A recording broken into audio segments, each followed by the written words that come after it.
నమస్తే కలం న్యూస్ కి స్వాగతం. లేటెస్ట్ అప్డేట్స్ కోసం చూస్తూనే ఉండండి కలం న్యూస్. ముందుగా హెడ్లైన్స్. కొచ్చెర్ల గ్రామంలో వింత ఘటన, వేప చెట్టుకు పాలు కారడం.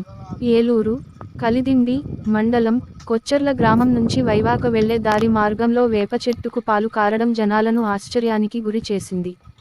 కొచ్చెర్ల ప్రొద్దువాక వైవాక ఆవుకూరు కోరుకొల్లు ప్రజలు తండోపతండాలుగా తరలివచ్చి పూజా కార్యక్రమాలు చేసి వెళుతున్నారు. కొచ్చెర్ల గ్రామ ప్రజలందరూ గ్రామ దేవత గంగానమ్మ తల్లిగా భావిస్తున్నారు. వివరాల్లోకి వెళితే బ్రహ్మంగారు చెప్పినట్లు వేప చెట్టుకు పాలు కారుతాయి అని విన్నాము.